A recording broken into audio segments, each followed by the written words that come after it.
lesson we're actually going to talk about plying.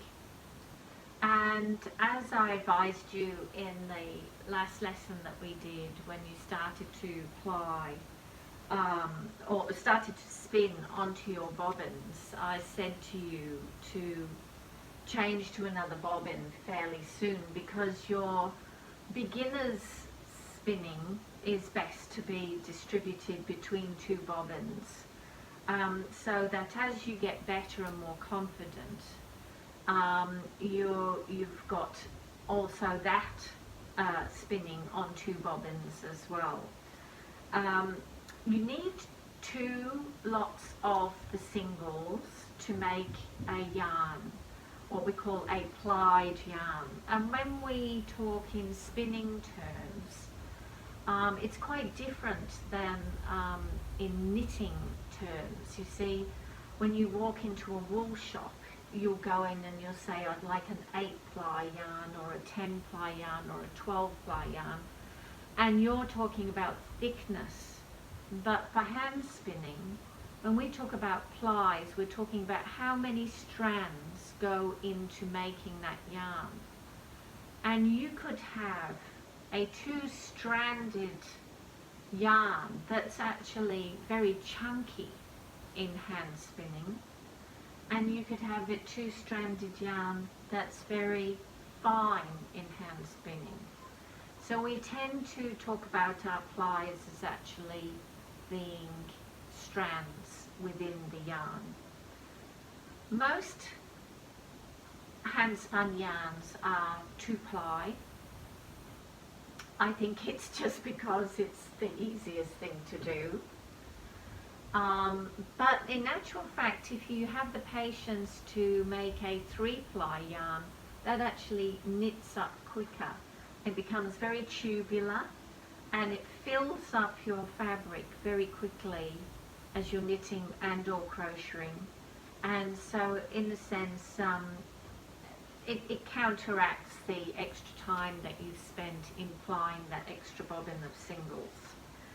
But for today's purpose, what we've got is we've got these 2 bobbins of Ivy's singles that she's spun. And we're going to put them on what we call a lazy Kate. This is just a very, very simple lazy Kate. Just a piece of flat wood with 2 prongs. Sometimes they come with 3. Sometimes they come as a tower rather than a horizontal one. Really, let's face it, you could have a cardboard box with knitting needles pushed through it as a lazy Kate.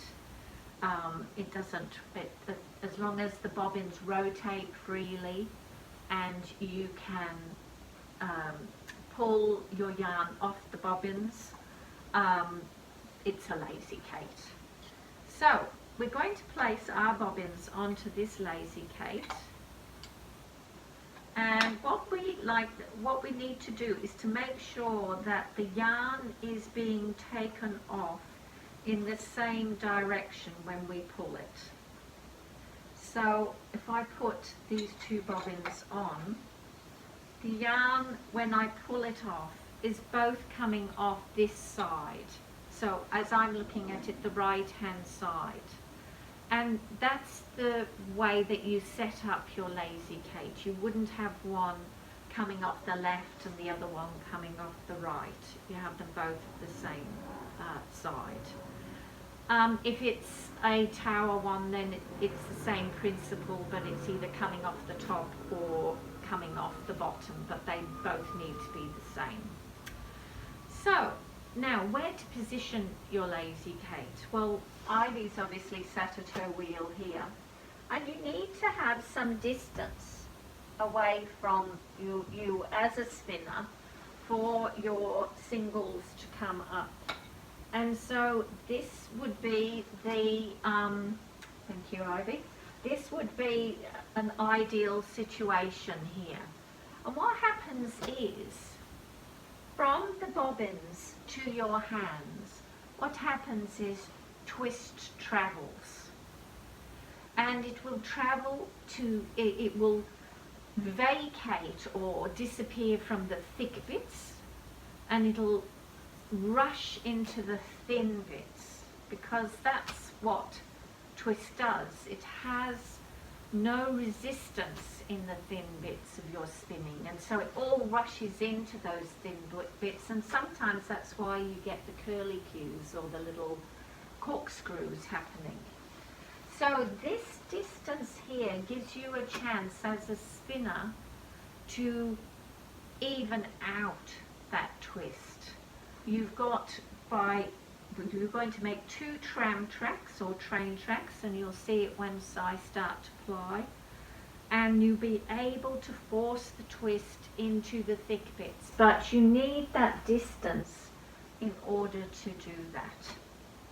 So what we're going to do now is I'm going to set myself up. I've actually got 2 little singles to ply together, and Ivy's going to film me doing that, and then we're going to get Ivy up and running with her plying as well.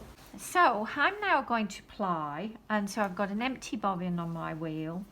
I've got the 2 strands, and I've made these 2 different colours so that you can see it when I'm plying, and in actual fact one's a little finer than the other, so but that's okay for demonstration purposes. Here's my leader, and what I'm actually going to do is just literally take all 3 ends. So here's the leader end, the 2 single ends, and I'm just going to do a little over knot and pull it through, and they're all tied together. So, and this time what I'm actually going to do is to spin in an anti-clockwise direction. So I'm afraid your brain is going to have to get used to spinning in the opposite direction, but it won't take you long. Now, one of the things that I haven't mentioned about plying too is that you really want a twist when it's captured on a bobbin and then sits on a bobbin for a long period of time can become what we call inactive. The twist can become inactive. It's a bit like pressing something with an iron, and whilst this isn't hot, it is, you know, the single has been pressed onto the bobbin. So I tend to spin half a bobbin of single on, and then half a bobbin of single, and then I ply together, because that means that there's not too much time distance between me spinning the first bobbin and spinning the second bobbin, and so I've got an equal amount, just about, of freshness when it comes to the singles. Plus the fact a half bobbin here and a half bobbin here will fill a whole bobbin of the same size when you're plying. So you can come up to a larger whirl when you're plying with worsted spinning, and that's the style of spinning that we've been teaching you so far. So if you spun your single on this whirl, then you would come up to a larger whirl if you've got that option. And then you start basically spinning in the opposite direction, and my leader is going onto the bobbin now. What I do, I've got my ring finger in between my 2 singles, and I've got my index finger and thumb in the same principle as spinning. I'm sliding those down the singles, and you can see now that they're actually coming together as a plied yarn. My backhand here is separating the 2 singles and creating a bit of tension. So I slide my hand down and slide my hand back, and then allow it to go onto the bobbin. And this is keeping these nice and taut, what I call the train tracks. Now, how much twist do you give in the opposite direction? Well, you see, that needs a little bit more. Or does it need less? There we go. You need it to be at approximately 10 to 4 o'clock, the angle of the twist. Okay, can you see that? So if this is 12 and this is 6, then the angle of the twist is approximately 10 and 4 o'clock. So let's have a look. We'll keep going. Yep. You're always going to have a little bit of energy. You can see that's coming together now. You're always going to have a little bit of energy in your single here, but you basically want it so that it starts to look like a nice yarn and it's evenly being twisted together. There we go. This, and the reason this one is spiraling is that this one is a lot thinner than the other one, but it gives you an idea and you can see the angle of the twist. So you just take your two ends and tie it, an overhand, yep, lovely.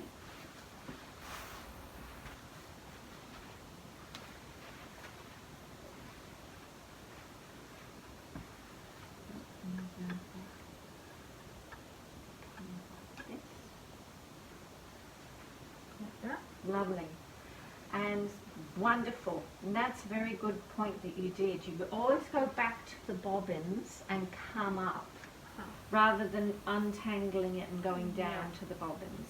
Yeah, see how it's wanting to do it already. So back fingers through the middle, lovely, and finger and thumb on top, just like you had you. There you go. So, and just one finger, that's it, because you want the V to come together in a nice point. You don't want it like that or like that, you want it to come together in a point. So we'll go up to our larger whirl and we'll start moving in an opposite direction. And I might move the wheel a little closer. Are you okay? Beautiful. Now wait until your twist builds up and stay in front of your orifice. That's it. Now move your fingers down, slide it down, come forward and pull more yarn up. Beautiful. And slide it onto the bobbin. A little bit quicker with your slide. That's it. That's better.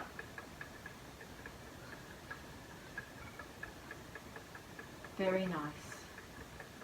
A bit quicker with your hands or else you'll build up too much twist. Don't worry about the lumps. Yeah. It's just beginner spinning. It's fine. It's fine. Doing very well. Lovely.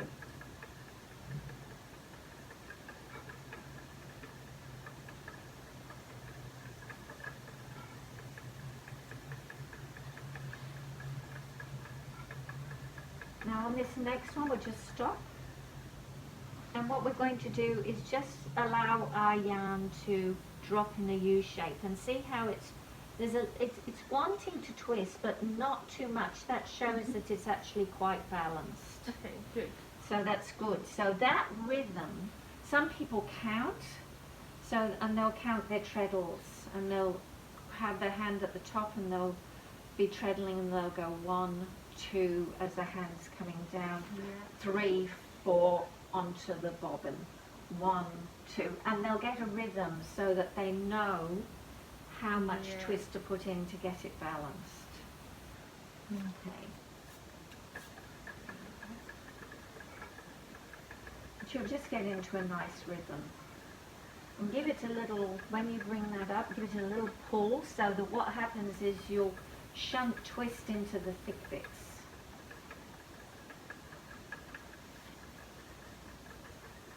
Yeah.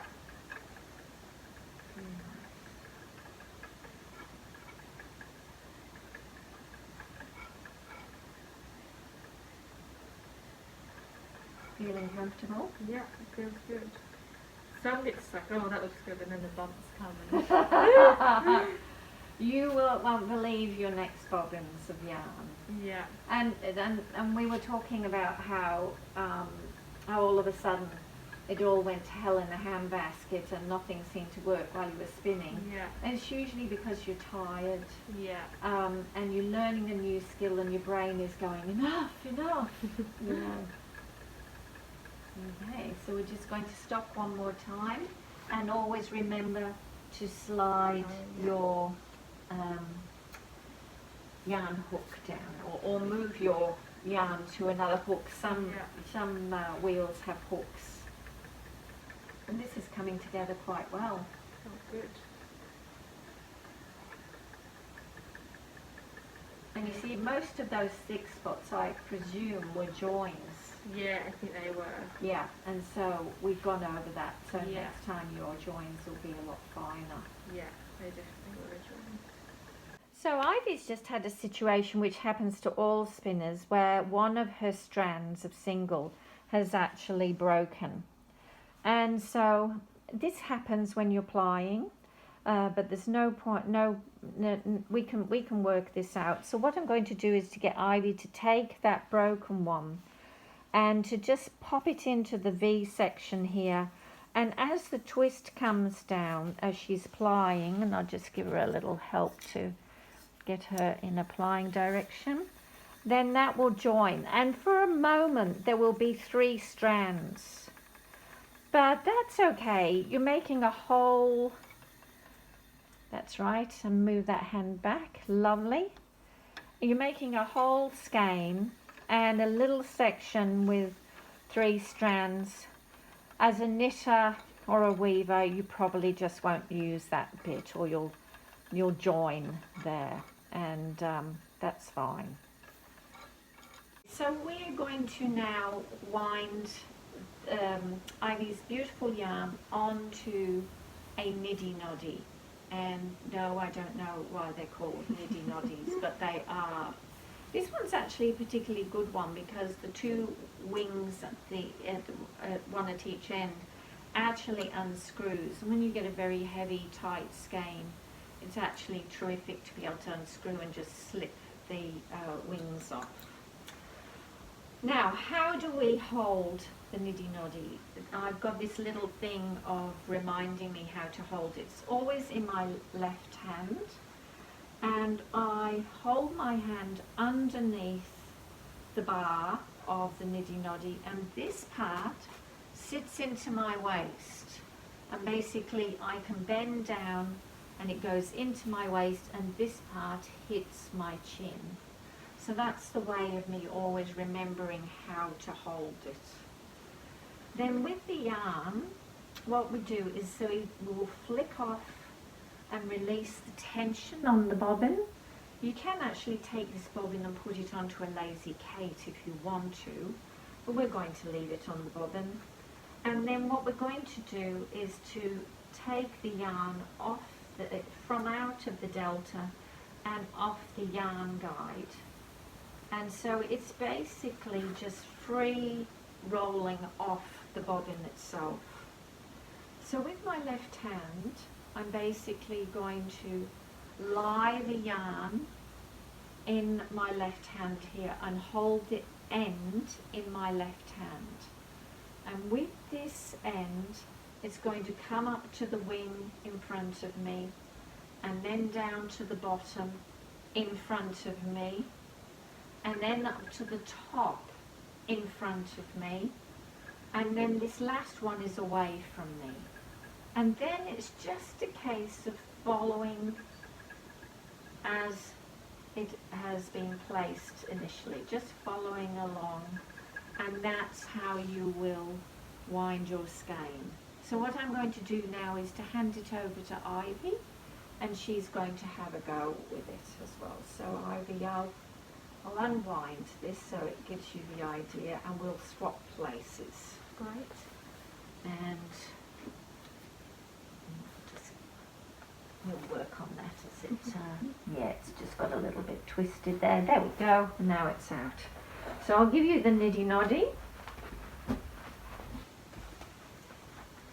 Here you go, and just remembering, that's right, so lovely. And so it's sitting into your waist, and it can hit your chin. And that's just a reminder of how to do it. And so now you just take it up to the top first. So you take it up to the top here. I'm going to have to stand the right way. I can't do it backwards. That's right. And so we go, yes, and then we go over the top. And that's right. And now you just follow yourself as you go along. Don't cross it. So we want to keep these spaces in between open, you see? Yeah. So if you crossed it here, that would mean that your skein wouldn't form once you took it off the niddy-noddy. Yeah. I'll just help you with your yarn coming off here, because I got it all twisted up before. There you go, now you're right. Beautiful.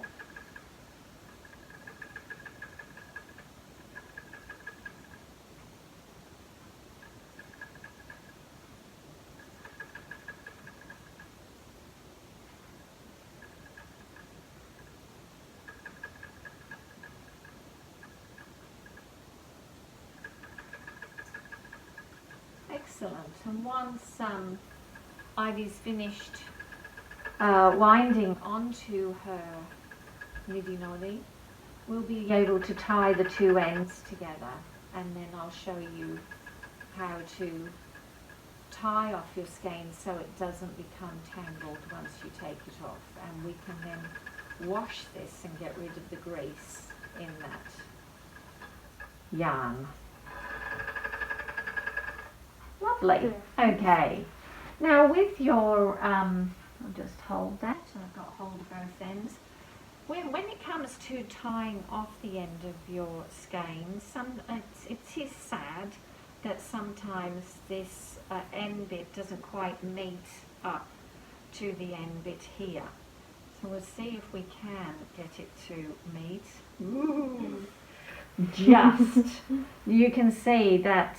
But quite often it doesn't, and so you do have to sacrifice a little bit of yarn, either wind it back a bit or what have you, so that you can tie the two ends together.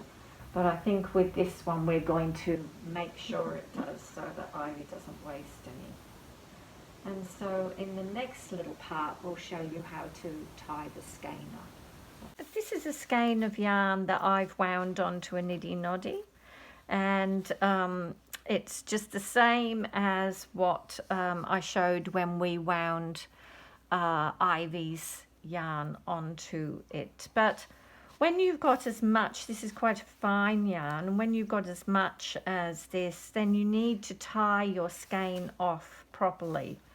Now this was the two ends that came together, and what I basically did was tied the two ends just in a knot, and then with the tails I basically did what we call a figure 8. And I'm now going to show you how to do a figure 8. If you were showing your skein in a wool show, you would use some of this yarn to tie off your skein. But I don't bother when it's just me. To tie off a figure 8 is basically you split it in half like this, push up one of your tie through and bring it round, and then push it up again. And so as you can see, it's gone through in a sidewards 8, and I'm then just going to take the ends and do an over knot just to tie it. Now we keep some looseness in it. The reason is that if this was greasy wool, this is actually wool top, but if it was greasy wool, we'd want to keep it loose enough for the detergent and hot water to pass through freely. Also, if you're going to dye it later on, you want the dye to be able to pass through. If you tie it too tightly, you'll build up what they call a resist, and so you'll have blue here and blue here, and then when you untie it, you'll have a white patch through because the dye wasn't able to go through. So I like to do a tie here, turn my noddy over and then I'm just doubling these ties just because it's a fine yarn, and once again just splitting it. Doesn't have to be in exactly the same spot on each side. You are just basically stopping it becoming a tangled mess when you wind it into a ball.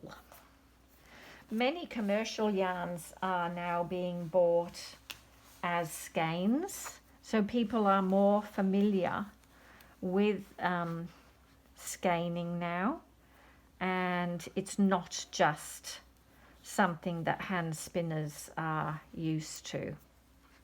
So just done the last one, and now pull that through nice and loose, nice and loose. And now what we can do is take it off the noddy, and you can just slide it off the end here, and there is your skein of yarn. Now this is now going to be, even though this wool is washed, I will still dampen it and what we call set the twist. With ivies, we're actually going to not only set the twist but remove the grease when we wash it, and we'll show you that next process. Now we are going to wash Ivy's skein here. When we took it off the noddy, I was really pleased with the way that responded. There is one twist in this, but that's okay. That will settle down once we've washed it. We're looking for a balanced yarn, but this is a very good first result.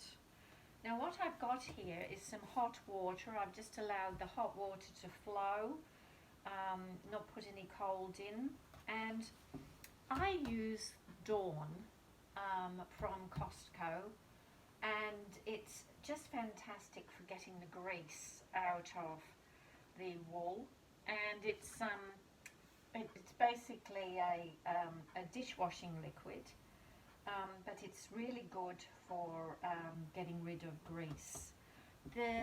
If you can't get to Costco, Woolworths, I believe, sells Fairy, and that has a similar sort of concentration, so I've had students use both.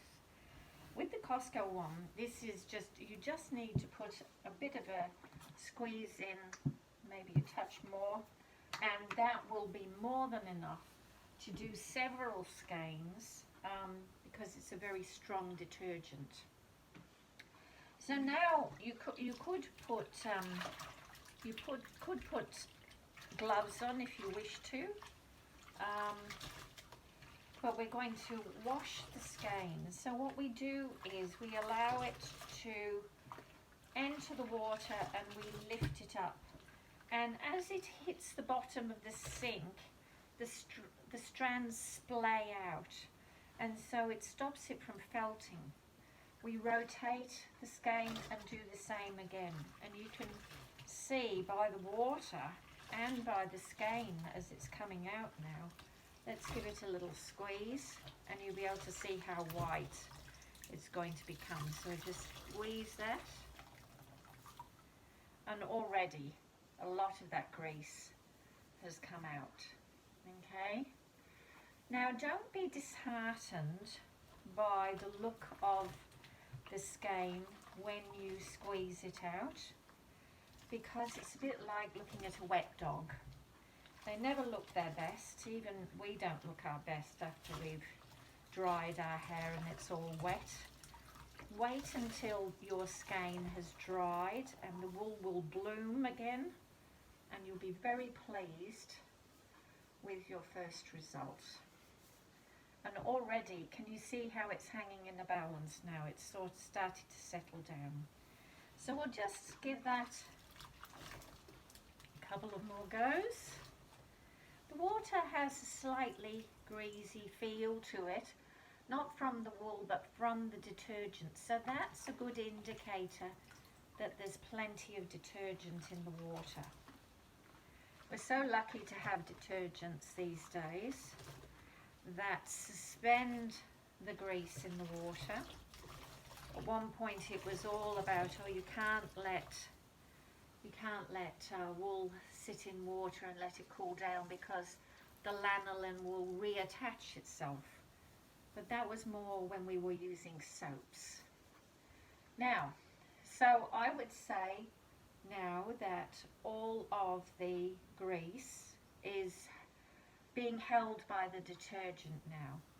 So then, and you can see the dirtiness, well, you can't, but I can see the dirtiness in the water there.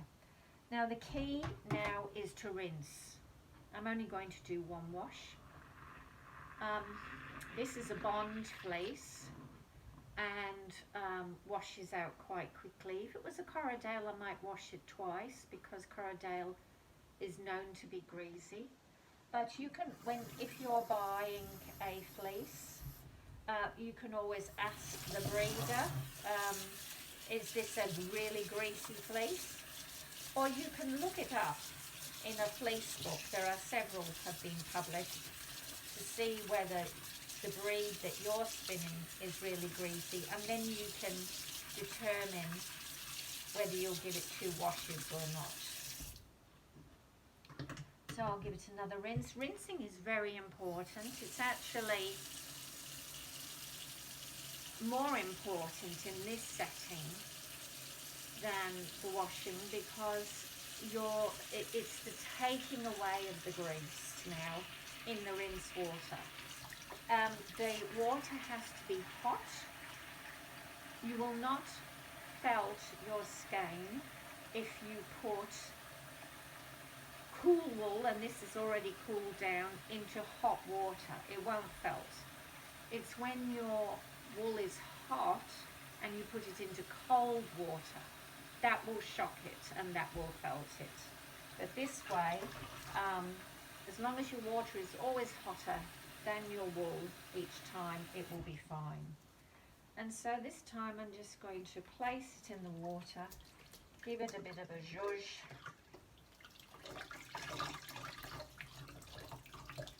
and squeeze it out. And you can see that, I can see that there is a bit of detergent going into the water. And you'll also feel as if the wool has become a bit grippy, a bit tacky in a way. Sometimes you think, oh, have I left some grease in there? Don't stress out if there is a little bit of grease your first time. The tackiness on the wool will disappear when it's dry and it's lovely and soft again. I'm just going to, I would give this one more rinse to finally take any residue of the detergent away. And then you can roll it up in a towel, or in actual fact, this is probably dry enough, and thank goodness we tied this off into figure eights. As you can see, it could become quite tangled. And we're just going to hang it to dry. Don't weight it, because that will stretch the wool, and that's not really very fair on the knitter, because you will put a false imprint into your skein, a bit like when you buy those cheap jeans and then you wash them for the first time and the side seam spirals around your leg, or your t-shirt side seam comes round to the front. They have been pressed into shape. We're just going to let this dry into its own shape, and every now and again as I would pass it, I'll just rotate it so that it dries nice and evenly.